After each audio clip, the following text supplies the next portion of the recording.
So welcome to the Wharton Global Youth Meetup Live Alumni Career Chat.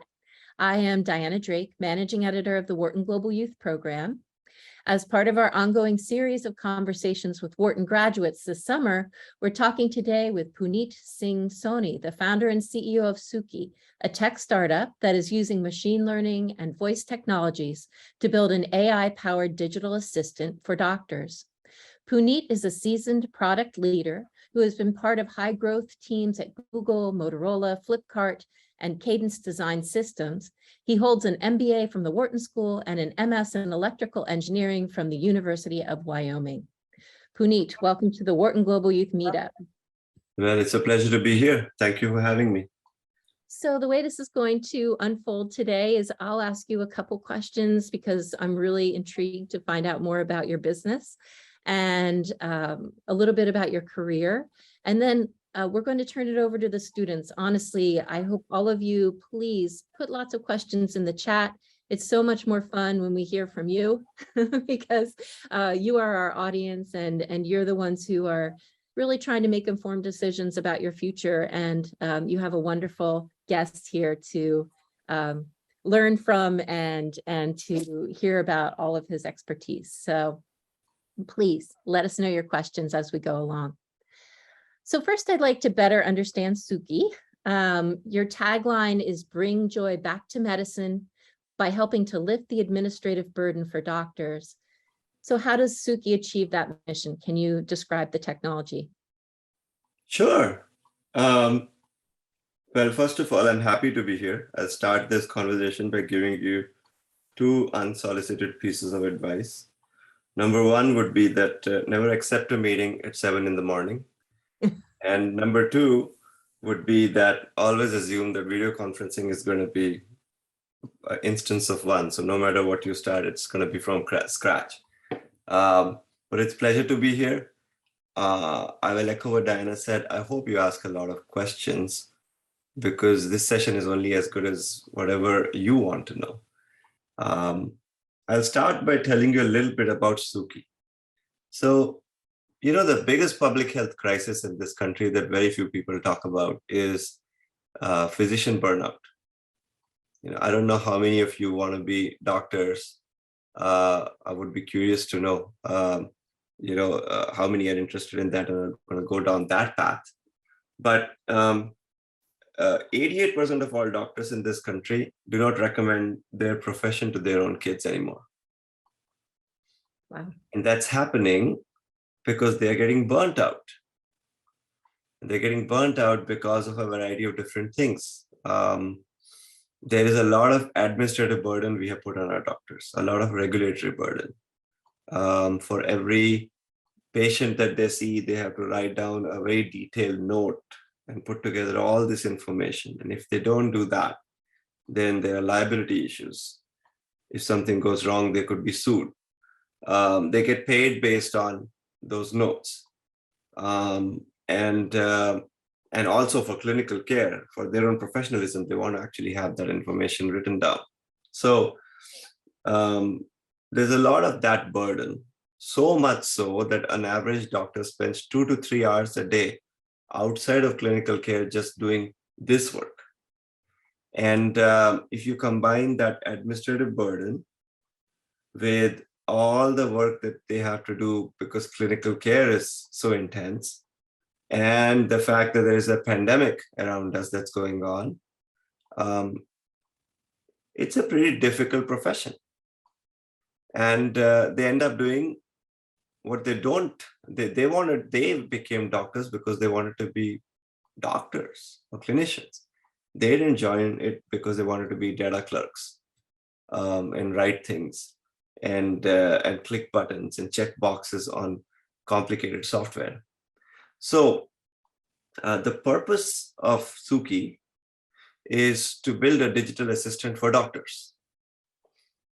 I'm sure that when you're at home, you're probably, screaming at Alexa, telling it to play some song or shouting at it about information. We can use the same technology in a clinical setting and allow doctors to be able to do their administrative work. And so that was the genesis of the idea behind Suki. It's a digital assistant for doctors. And then to build that, you end up actually having to build an entire speech interface, speech recognition systems, artificial intelligence that can understand commands. And all of that, when you put together, you come to the mission of Suki, which is to make healthcare tech assistive and invisible so that clinicians can do what they love to do, which is taking care of patients. So that's what Suki does. We are in the 5th year of our existence now. We're about 150 people. We are about 50 in Bay Area, around 50 in India, and another 50 in all around the US, in all sorts of places, and rapidly growing. Really fascinating. I mean, you mentioned the pandemic. I'm curious if, I mean, you said you're in 5 years of existence, and then we have this massive medical industry challenge that comes along. And how has that impacted your technology? I mean, is it obviously doctors need that much more help with administrative work because of the volume of patients and all of the things that have gone down in the past couple of years? Yeah, I mean, this stuff is sometimes very uncertain, because what happens is, on one hand, doctors are even more burnt out, so they need a digital assistant, to your point. On the other hand, all optional, surgeries and procedures were put on hold. So this means that all health systems actually were not generating enough revenue to run themselves well, which means they had much less money, so they have less money to buy anything. So it becomes like a somewhat chaotic event where you don't really know where you're going to end up. When we started working on Suki and the pandemic had happened, then for the first 6 months we were like clueless. Is this going to go well? Is the company going to risk shutting down? Should we assume that we will not have any business? And then suddenly at the end of the second year of the pandemic, we had the biggest sales quarter we ever had. Wow. Because everything bounced back. And so I think that the pandemic has had a significant impact on health systems and clinicians. From a Suki perspective, since it's artificial intelligence, it has had to learn protocols around COVID and how to actually deal with that. Now, because it's COVID and you're doing a lot of telehealth, and you probably don't want people to touch surfaces, voice becomes an even more significant product. So people adopt voice even better than they would have earlier. And then finally, as the economy rebounds back, Suki, sales start going up again. So I would say it's a roller coaster. And then when you think everything goes well and it looks good, and now you're trundling along, then the biggest recession in the last decade shows up. So the advice I have for all of you, and I'm sure some of you will probably start companies, very soon, is the trick of doing a startup is to just stay standing. They're going to punch you with a lot of things. Whoever stays standing and is persistent usually wins. And this roller coaster that life throws at you is just par for the course. Absolutely. There were a lot of metaphors there for the pandemic in general, roller coaster, chaotic events, and not knowing where we're going to end up. We've all been feeling that way in the past 3 years, I think. So it's really fascinating to hear about how your business has weathered that storm. So you've got really deep product development experience with big companies and brands like Google and Motorola, which I mentioned in the beginning. Can you talk about your career path with those high growth teams and how they helped you to become a seasoned product leader? What tech products did you work on? Yeah. When I was, my background, I grew up in India. I came here for my education. And I have a master's in electrical engineering. My background is all electrical engineering and electronics. And then I started working in electronic design automation, which is the sector in which you design chips using software. All the technology, all the electronics you have in your phones and other, computers and all these other things, we design them. That's the software that's used to design them. So I was an engineer. And then that was the first few years of my career. And then I wanted to get a business degree. I had deep technical expertise. I felt it would be good for me to expose myself to another whole realm of topics. And that's why I went to Wharton. And sure, I studied. It was important to study and learn things, but I studied from interest. I studied things that I wanted to study. And I can't say that all the things I study I used, but I studied because it was good. And there probably is some kind of latent exposure to that helps me along my way. What I really got out of going to business school was friends and a network. And the fact that I can go to almost any city in the country or even in the world, and there'll be somebody who is from the same school that I went to. And confidence that, I could really do whatever I wanted to. I don't think I have ever mentioned this. I've done a few talks at Wharton, but I applied to business school 3 times in 3 years. And first year I got rejected everywhere. Second year I got rejected everywhere. And third year I was like, I'm only going to apply to the top 5 or 6 schools, because I guess if I'm going to be rejected everywhere, might as well be rejected from the best schools. And that year I got into everything. So, I came there, I did my Wharton thing, and ended up actually graduating, and many people were going to consulting and investment banking, and there's nothing wrong with that. They're great places to go. But I wanted to basically leverage what I already had, which was deep expertise in technology. So I decided I'm going to work at the join of business and technology. And, to be honest, I kind of hung out in school almost till like graduation day and didn't have a job. I was one of the few people who didn't have a job. And then I contacted an alumni at Google, and they said, well, why don't you come over for an interview? And then a week later, I had a job after not having a job when everybody else had for a long time. So the power of the network. I went into Google as in the search team, which is where you go if you really want to learn the infrastructure of Google. And one thing led to the other. Ended up actually becoming the leader of the product leader of all of mobile apps at Google. So everything on your phone, from Gmail, Docs, Chat, YouTube, Calendar, etc., has been built by my team. Unfortunately, some of those things still look the same, but that's a different problem. So I did that. And I think the trend there was, and I was in Google for about a decade. I was in the search team. I was in the mobile apps team. I was in the gaming team, social networking team. And then when we acquired Motorola, I was asked to go run software for Motorola. So I did that. There is no connection to all of these things. I basically just chose what I thought was the hardest thing to do, period, with people who are the best. And that's actually the only real advice I can give you from this session. If by now I haven't put you to sleep, because it sure looks like it, but do the hardest thing you can do with people who you think are the smartest, because you're always going to be in the average of who's around you. And I made those choices, and some of them were spectacular successes, and some of them were spectacular failures, but I always got better and grew.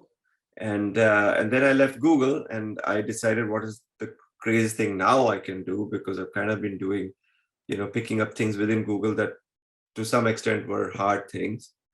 I said, let's go back to India. So I went to India, and I basically became the chief product officer of Flipkart, which is India's largest e-commerce company. which was a wild experience in the Asian markets. Mm. And then we sold it to Walmart. And then I said, okay, now what's the craziest thing you can do? I said, let's start something from scratch. Let's go back to the ground floor. Mm. And basically then you are on the streets. You got, nobody, you got a computer, you sit in a cafe and you start thinking, well, what is it that you want to build?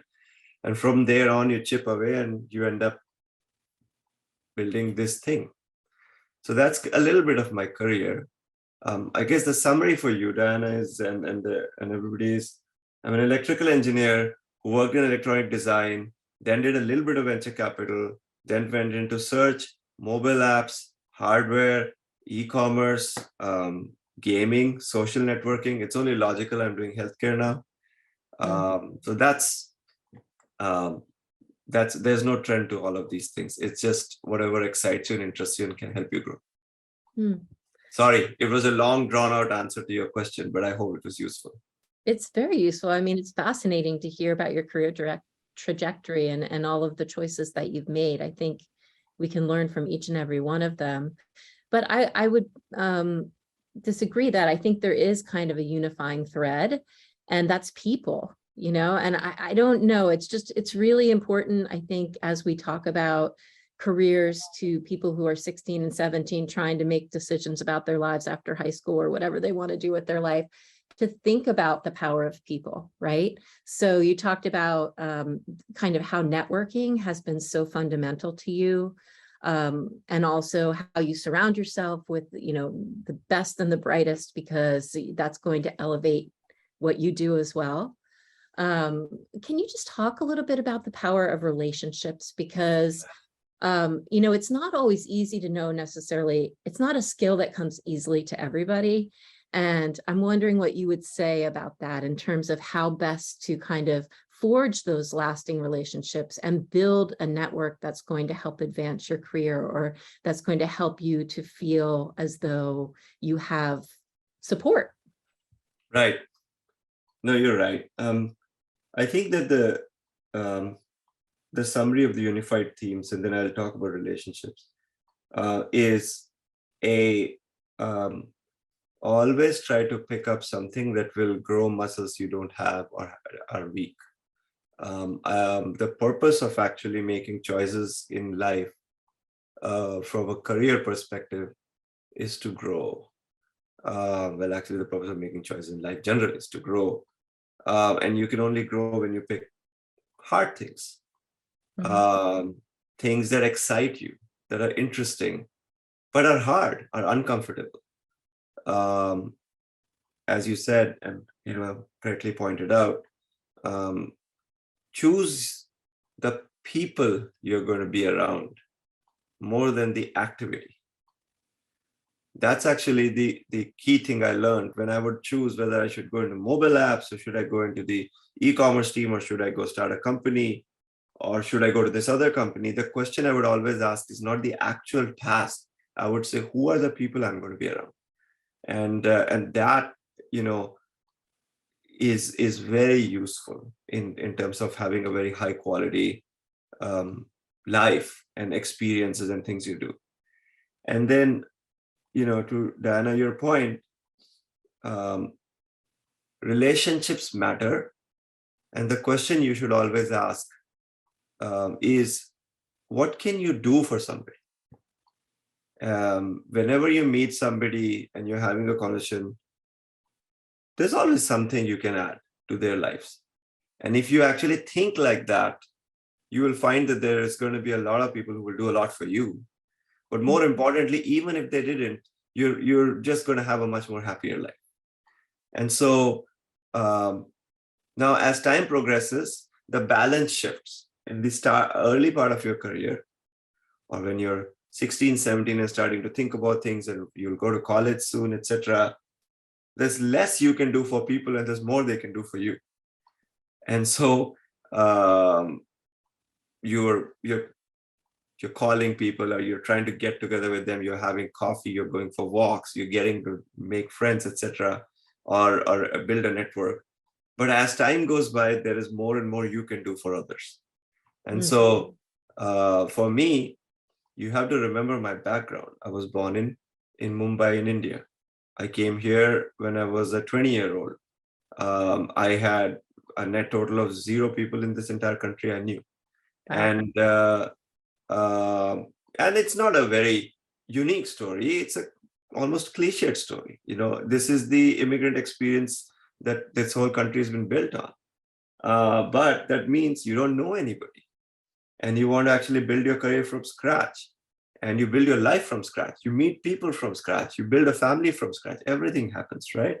Right. I remember when I was at Wharton, I had made it like a class for myself. Like, I had a schedule and I had all these classes. I had a 1.5-hour class in a week.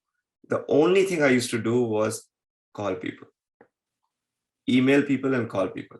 Maybe somebody would talk to me. And that's how I built alumni network. And, you end up actually leveraging them. And then as you start working through your career, I would never say no to an opportunity to talk to people, never say no to an opportunity to help somebody. You really never know who's going to be in a position where they can help you. But more importantly, you're not doing it because they can help you. You're doing it because it just comes around ultimately. It's karma. So the power of relationships is actually in the power of giving. And you have to focus your energies on trying to do things for others. Life will take care of you for the rest. Excellent. Really, really good advice. We are getting some good questions from students, but before I pivot to that, I want to ask you one technical question, since you're in, since you're in a technology field, and then we'll go to some of these because they're really, really good. I feel as though machine learning techniques are evolving really quickly and advancing the field of artificial intelligence at lightning speed.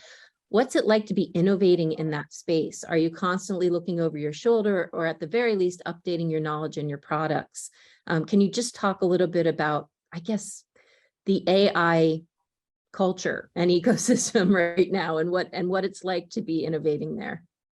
Yeah, good question. First of all, the interesting part of AI is it's such a much maligned term.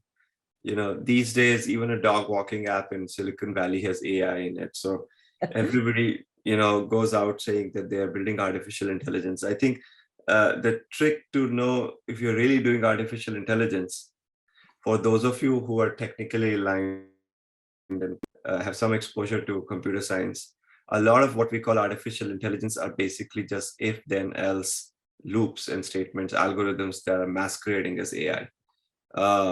True artificial intelligence can manifest itself in many different areas. Vision. So when you do image processing and are able to figure out what's going on.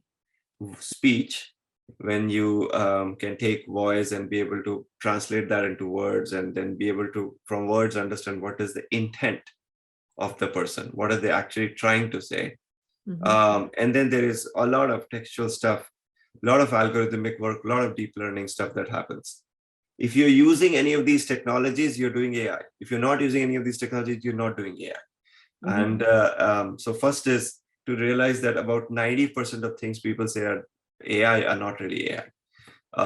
The second is that we are in the area of speech. So speech recognition matters a lot. There is a physics to speech recognition. If I could take something that would take everything I'm saying and convert them into words, their physical limit is 92 odd percentage. But if you can add context to it, then maybe it can be higher. And so that's an AI technique, using deep learning algorithms and then adding context to it. Understanding commands, hey, if you ask a computer that can understand the command of scheduling, you can say, hey, what's the schedule today? And it'll understand it. But what if you actually said, what's my day like? Will it understand that? AI. You have to be able to build a flexible intent extractor that can understand the meaning of words, not the text inference of words. So these are very interesting topics. They are at the join of mathematics, computer science, and a host of other fields.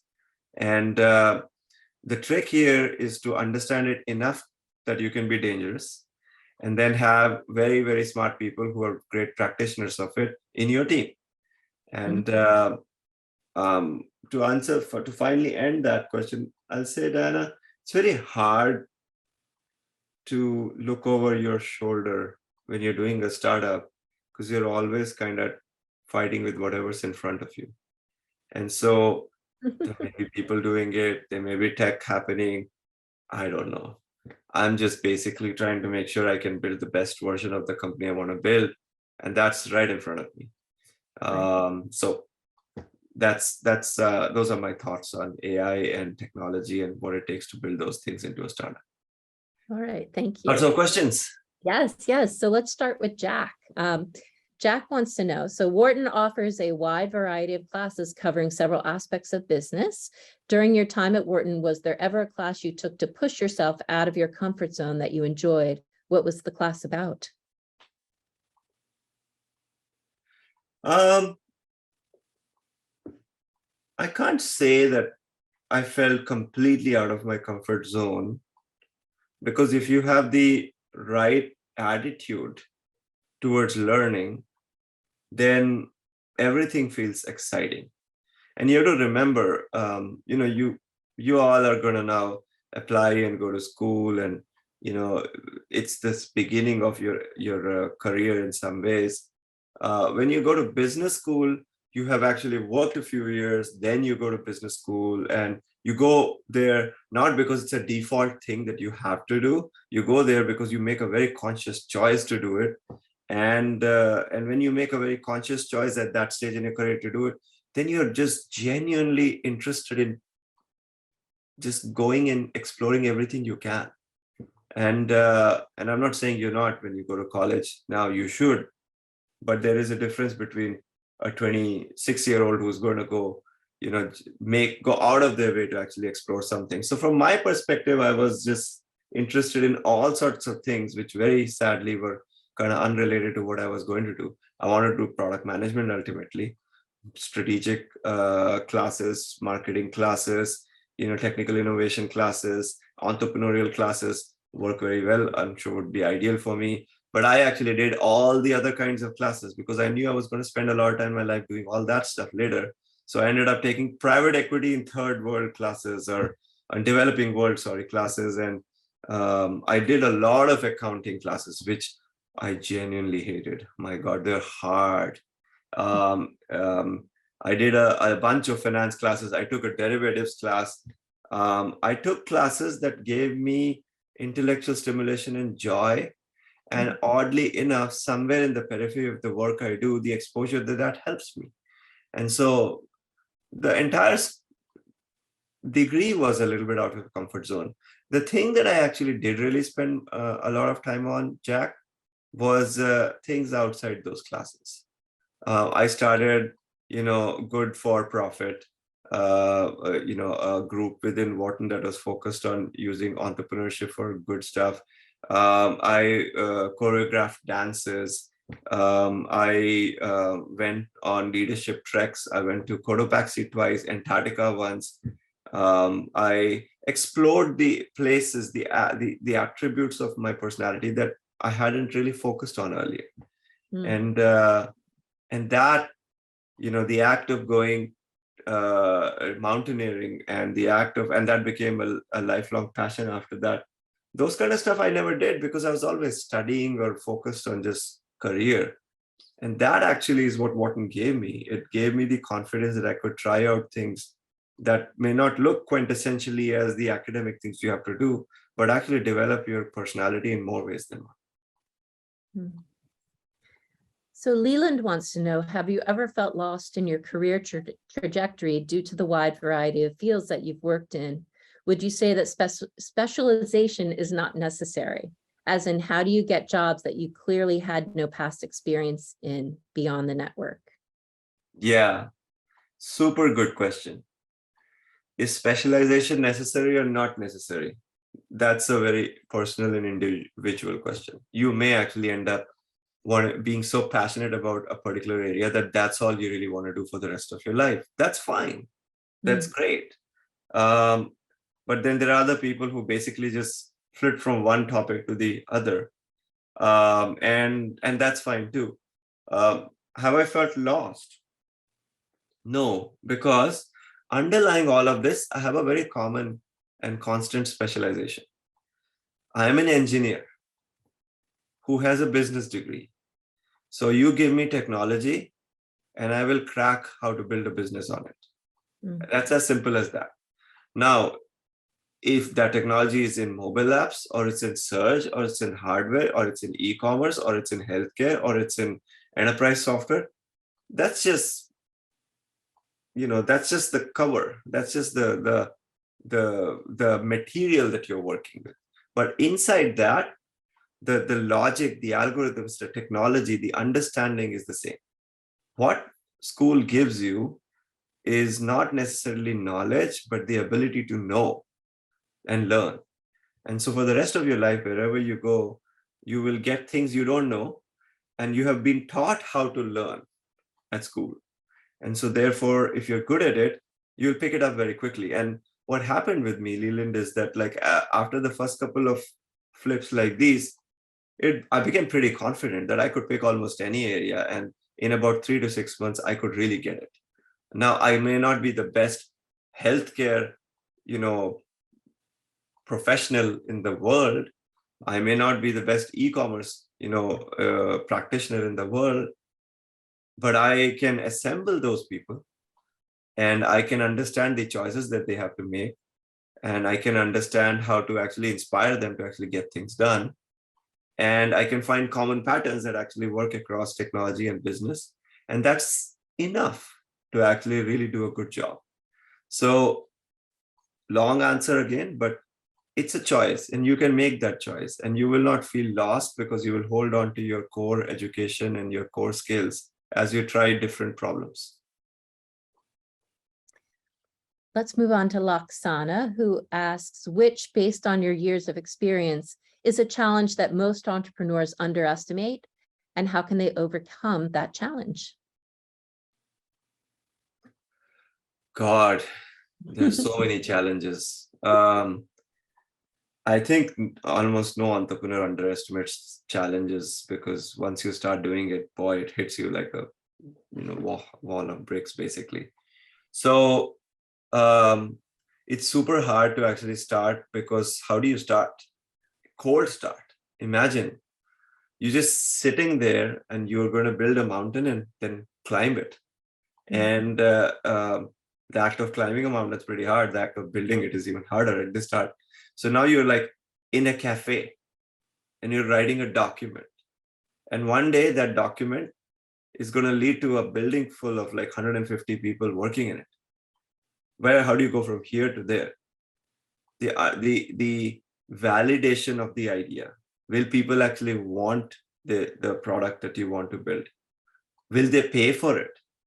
How will you convince the first person after you started to join the company? So hard. The 100th person, easy. They have 99 people to look to. The first person, how are you going to convince them? If you can't convince a person to join your company, how can you convince a customer to buy your product? So to be honest, the biggest challenge entrepreneurs face when they build businesses is doubt, self-doubt.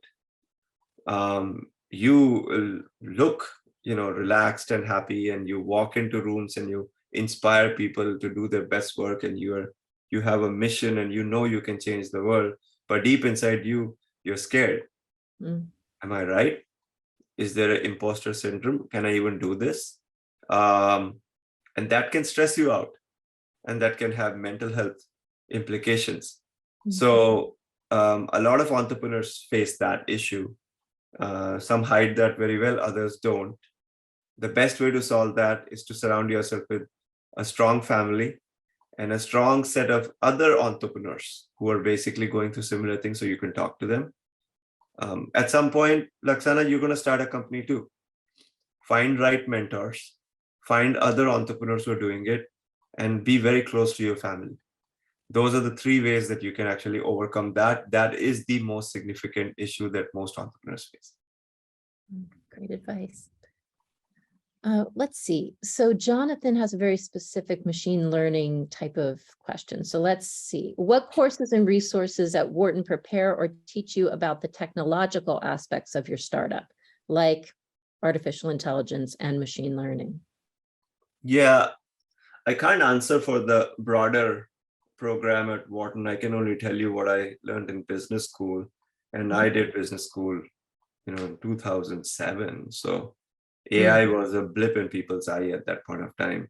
I'm also an engineer by training, Jonathan. So therefore, most of the courses and resources that I need for the technical aspects of my company, I have from my engineering background and engineering network. But in Wharton, actually the courses that actually really matter, oddly enough, are you don't feel like you directly apply them, but you actually do. And they're all the courses that Wharton provides that are around business building. So it's not really technical aspects as you're asking, but like, accounting, finance, strategy, marketing, positioning, product innovation, exposure to broad technologies that are being used in today's surface area of startups. Oddly enough, when you leave, you kind of think, well, how is this really being useful? What's happening as time goes by is that there are people who know these things very, very well, who work for you. And you know enough that you can actually be useful and help make decisions and provide oversight. So it's not like I'm the best accountant in the world. I have really good accountants and financial team working for me. But when they show me what they're done, I understand it because I studied it. When somebody comes and says, I have a strategic framework to attack it, I get it because I studied it. So the trick with business school is not everything that you learn is going to be directly applicable. Some things will be. Operational excellence was important. OPM was another class, things like that. But you will need to know all of those things if you intend to run a company, because you will need exposure and understanding when people talk to you. All right, so let's stay on business school for a minute. From Rishika, you mentioned that the first 2 years that you applied to business schools, you were rejected in all of them, yet you persisted and applied to the best business schools for the third time. And this time you were accepted into all of them. What do you think you did differently the third year that made the difference? I think the business schools wanted to give me admission, otherwise I'd have kept applying. So, the admission committee may not have wanted to keep hearing my essays, but what did I do differently? I was not a very well-rounded person when I started.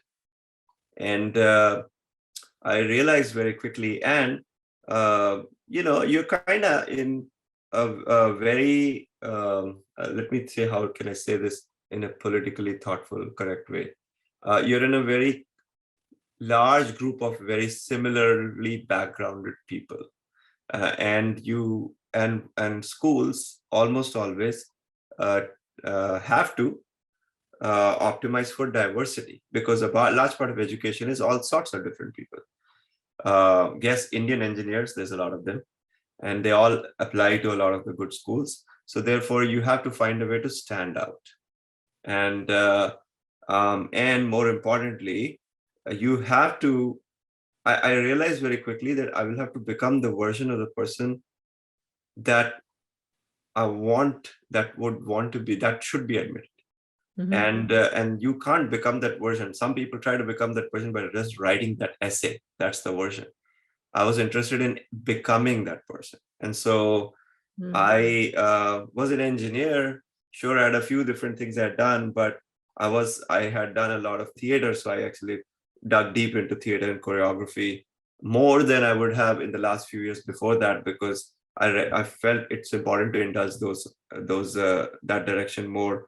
I started running marathons. I got interested in mountaineering.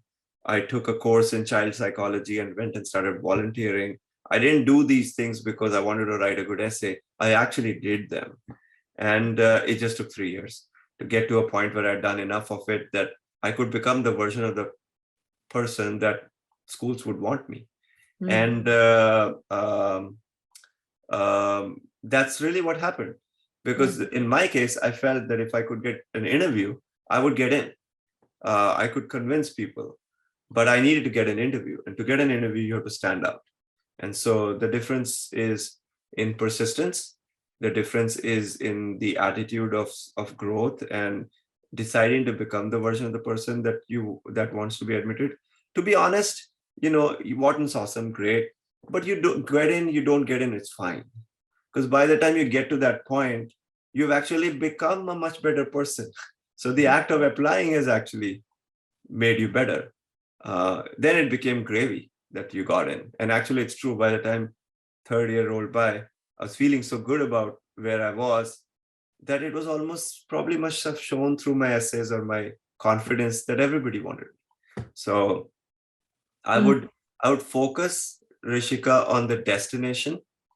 But if you enjoy your journey and you become the best version of yourself, they will all show up. They almost always do.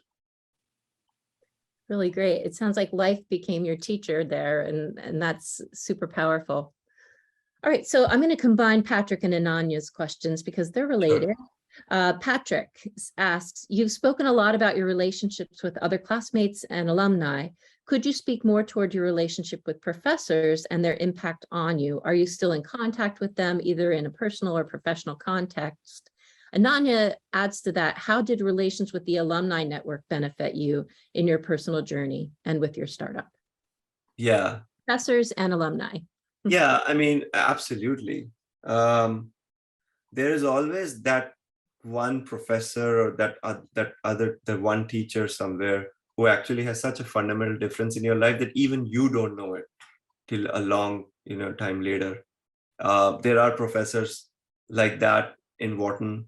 There are professors like that in my master's, and there were professors like that in my undergrad.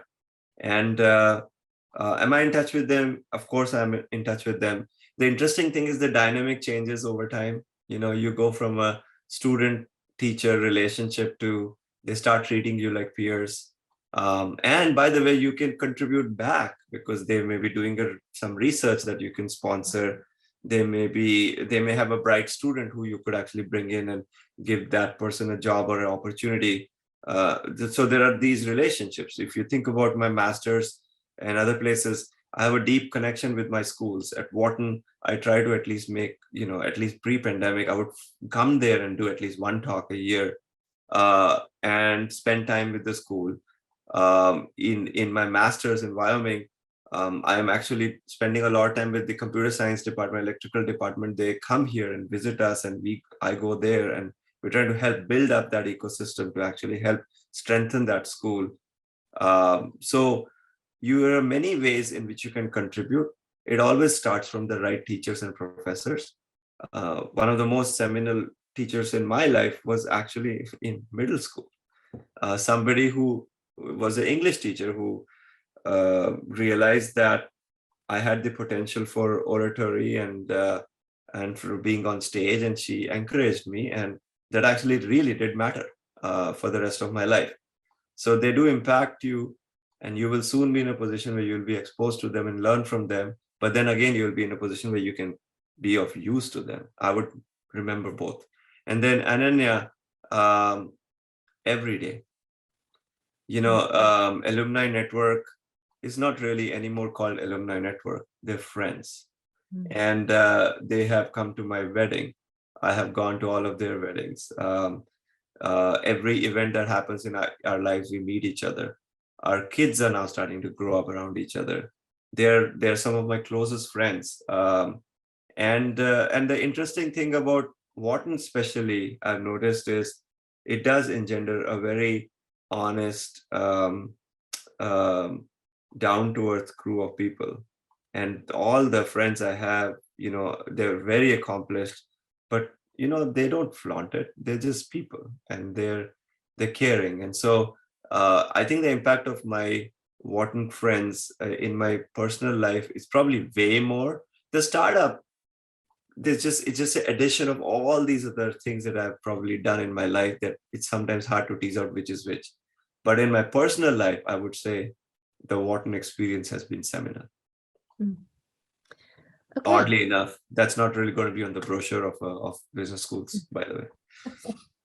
It could be. I want to give a shout out to the students. These are fabulous questions, you guys. And by the way, I'm happy to take them. It's, I know like time is just, it's fine. This is Okay. I'm happy to answer as much as I can. Yeah, because the next one's great. So although Suki is created to assist doctors, it is true that Suki is replacing people from potential occupations, helping doctors and clinicians do miscellaneous tasks. And in future, when technology develops, it may actually replace people from existing jobs already happening. What is your opinion regarding this possible problem? You know, basically automation replacing. Yeah, great question. I think the maxima of this equation that you're putting out is a world where human beings will do what they really want to do and love to do, and everything else will be taken care by machines. And if that is true, and this is sci-fi world now, then there will be enough abundance in the world that everybody will be able to, their basic needs will be taken care of. That's the maximum. Okay, we are nowhere close to that. And there's a period of transition in which you're right. Some people will lose jobs. But let me provide you the other perspective to this situation. Okay, let's just take one aspect of this doctor's administrative burden, which is the fact that they have to write notes. Okay, really long notes. You meet 20 people a day, you write 21-page notes. Now, you spend 2 to 3 hours a day writing it, you're burning out. Doctors are leaving their profession. We have huge attrition, which means that the number of doctors in US healthcare are decreasing. And if they decrease, there's an impact on healthcare. You want more doctors, not less doctors. So then the other option is, okay, why don't we actually give this job to somebody else who can sit next to the doctor and write it? So then they give the job to somebody else, or they buy some technology. You know, the amount of money spent in documenting, just documenting these patient encounters in a year is about $10 billion. You're spending $10 billion writing notes when that $10 billion could go into medicine and make healthcare systems more efficient and better. So now you are spending $10 billion, doctors are burning out, and then the money you could spend to make healthcare better. But more importantly, because people are just writing it like without thinking about it, the data that they're trying to create from this is garbage. So therefore, you can't use it for clinical research and future. So you have bad data, lots of money spent, huge inefficiencies, pissed off people. And this is not the job we want to create. We don't want this job. This is a place where technology should replace it. Those people should go become doctors and nurses and MAs and PAs and clinicians, because most of the ones who are actually doing the scribe work actually want to become that other thing. And so therefore, I do believe that as technology develops, it may actually replace people from existing jobs, but some of those jobs will just up level to more creative versions of those jobs, which is what those people should do. And technology's job should be to take away all of this scut work out of people's lives. And there is going to be a social and economic upheaval as you go through this, but the inevitability of this happening is guaranteed. So might as well embrace it and figure out a way to make this transition the smoothest possible. So I'm going to skip over to Josh's question because it is related to what you're talking about. He asks, do you view the possibility of AI completely replacing doctors as a threat to Suki or an opportunity for Suki to expand its artificial intelligence? Furthermore, if you were to expand your AI to this level, what would the development process look like? Yeah, good question. Can AI replace doctors? No. Can AI replace basic, diagnoses like, oh, you have a flu and all that? Sure, absolutely. Is there an infinitum like where like 500 years from now there's a Star Trek like Medcorder that can do everything? Maybe, but I don't have the brains to actually figure out if that's possible in our lifetimes. What I can tell you is the following: that when Gary Kasparov played against Deep Blue, which was the supercomputer, the AI supercomputer of IBM, Deep Blue beat Gary Kasparov. Gary Kasparov was the world champion in chess. The computer beat it. So then he was in a press conference, and a lot of people were asking Gary Kasparov, they were like, hey, so now a computer beat you, you're the chess champion. Why do we need to play chess? There's no point. It's over, right? It's over. The champion's beaten. Computers are going to beat us. And he said, sure, a computer beat me, but give me a computer and I will beat every computer and every human in this world. So the trick of AI is that it's an assistant, and you can actually leverage it and be able to do incredible things, way more incredible things than the AI can itself do. So that to me is the power of what we are trying to build here and in any other place. You are going to leverage AI and become a much, much more accomplished, high potential version of yourself. That's the world we are going into. All right, let's backtrack here to Heyang wants to know, what is basically your current daily routine? What is the work life? How many hours do you usually spend on brainstorming, maintaining relationships, scrutinizing others' works? What's your day? I'm not a morning person. I can tell you that. Well, thank you for being here so early with that. I have realized that, like, that's my dog, by the way, who's barking outside. I have realized that people who are kind of accomplished at what they do are somewhat natural procrastinators. So they are very good at picking up things that they think they really need to really attack and only focus on that, and everything else kind of gets pushed aside. So for me, the way it works is, first of all, no matter what happens, I always start my day with a workout, because that is the most important thing. If I can take care of my health and my body, then there is a very good chance that I will be able to take care of the rest of the world around me. And so I start with a workout. I have a good meal, and then I usually sit down and create a very simple task list. What is it that I want to accomplish today? I usually have a running list. I look at it and I say, well, this is what matters. And then I make sure that my calendar matches that task list.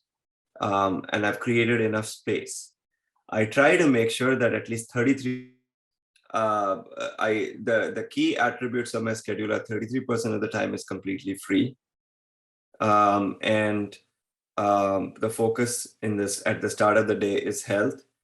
And then, most of the rest of the day, the calendar is a little governed by what people want from me.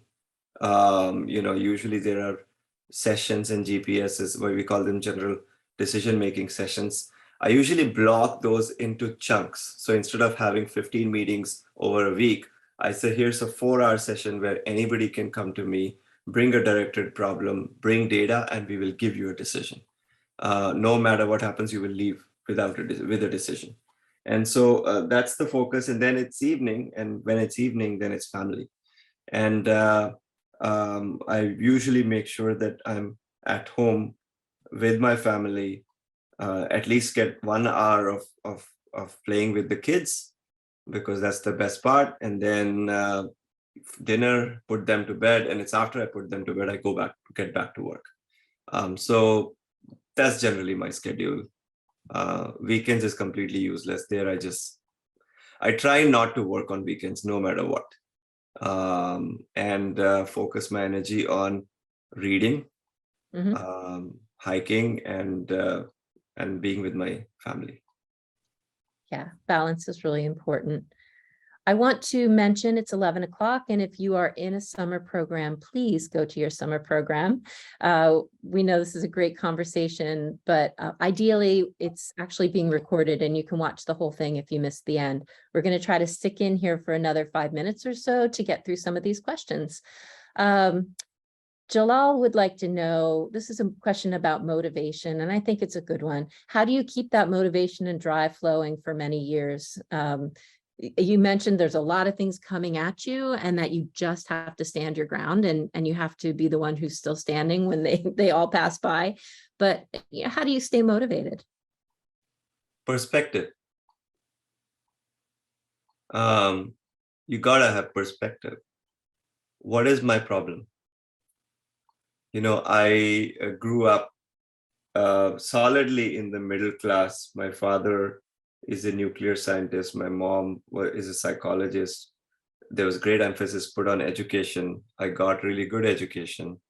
I had resources. Maybe we were not the richest people around, but we had food and we had resources and we had good schools and I had loving parents. And I came here, and the school I got scholarship. I studied, I got a good job. I chose the path I wanted to go on. I decided to do business school, I did it. I decided to start a company, I did it. I decided to go back to India, I did it. I went to the best technical company in the world. So what if there are challenges? Maybe the startup is hard to do. Maybe some days something will not go as well it needs to. Maybe a meeting will go bad. Maybe I'll make a choice of building a product and that product didn't work. And that's happened in the past. Maybe a relationship doesn't go well. That's also happened. Perspective, right? We are already in the top 1% of, what I call people with the setup and resources and thing in the world. If you're here and in this, you probably have that. You have friends and you have people around you, and you are in this prestigious program, probably the best school in the world.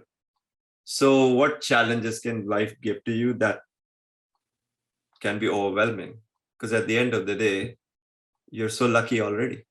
So from my perspective, I don't really, of course, I get very affected by these things when they happen. I have passion, I want to win.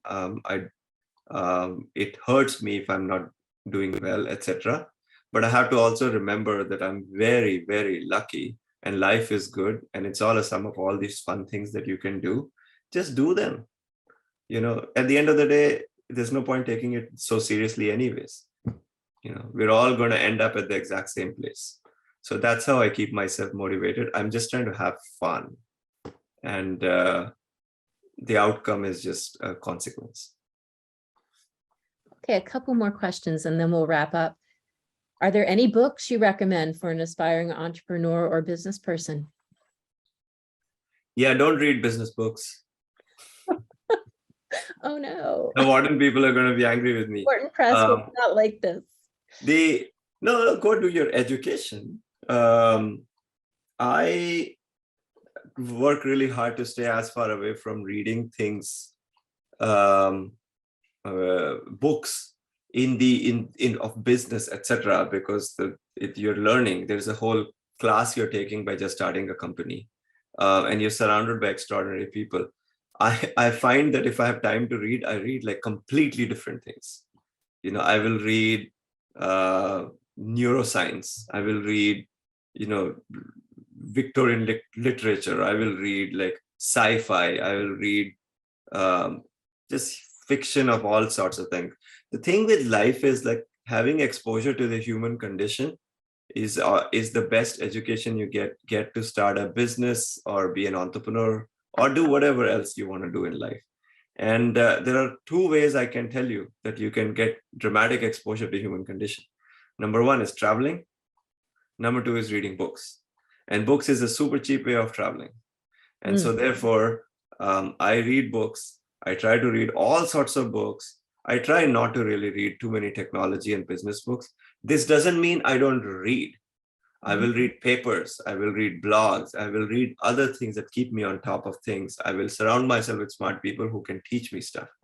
But when it comes to actually making a commitment to reading a book, I'm more prone to like probably suggesting a fiction book to you rather than a business book. I'm sorry.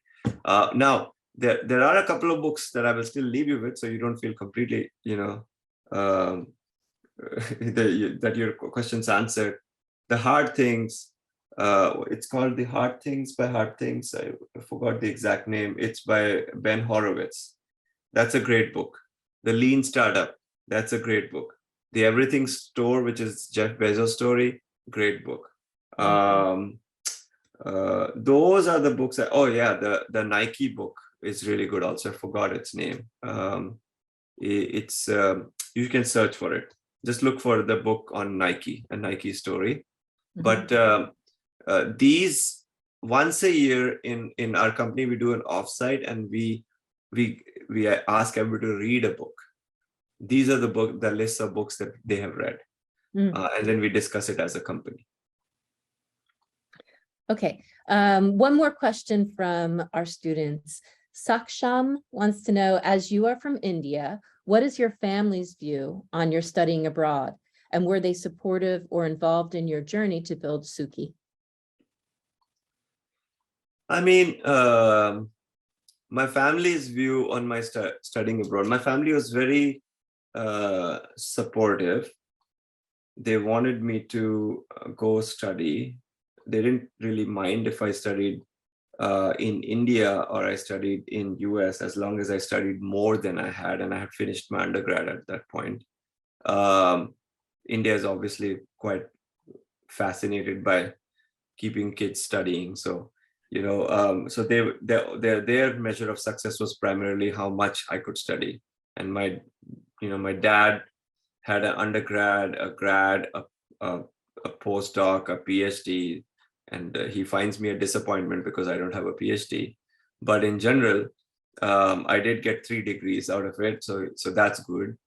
So they were very supportive. They were very involved in my journey from the early decision-making purposes.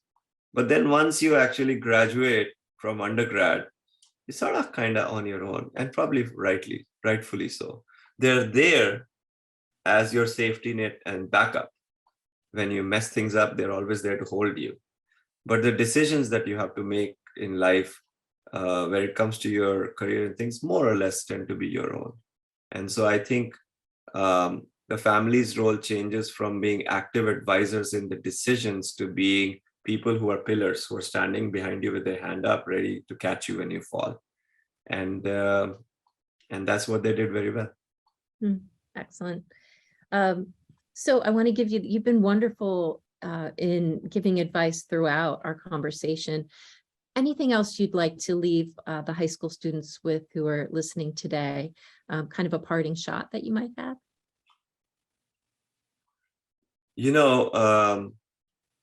There is a I think it is HR Thompson quote that I don't know if you all know. It's the one which, let me see if I can find it for you. No, it's not that one. It's this one. The entire, I don't remember the exact words very well, but I can tell you the entire world basically works a particular way and is reasonable. And then there are people in this world who go against the grain and are completely unreasonable. All human progress depends upon that unreasonable person. And so my only advice to you, and I didn't say it eloquently because I don't remember the words, but there is merit to going against the grain. There is merit to actually just doing what you really want to do and not worrying too much about what your friends think should be done, what the rest of the world says at the path. If you have a passion and you believe in something, just try it, explore it. And actually, most of human progress has happened because people have come up with contrarian point of views on how they actually want to do things. And there are going to be a lot of people along our way who will judge us. They will say, oh, these people were successful, or they failed at what they did, or this is what they should have done, or this is how this relationship should have been. The truth is, most of the time, except for your family and closest of friends, nobody really cares. They all just talk. And so my only advice to you, honestly, at your stage in life is to shut out the noise, focus on your family and people you really, really trust, and everything else is just noise. And then do whatever you want to do. You want to go to India to start an e-commerce company, do that. You want to start a healthcare company, do that. You want to go climb a mountain, do that. You want to go down to theater, do that. Do whatever you want to do because you got one life. It's not going to repeat itself. At least you'll not remember if it did. And nobody really cares how much money we made and how many overt accomplishments we did. Only thing that matters is, did you have fun doing it? So focus on relationships and fun, and everything else will follow. That's the only advice I can give. Excellent. Punit Singh Soni, thank you so much for joining us in our Global Youth Meetup. We have really appreciated your time and all of your advice and hearing about your journey. So we hope you have a wonderful day. We know it's early on the West Coast.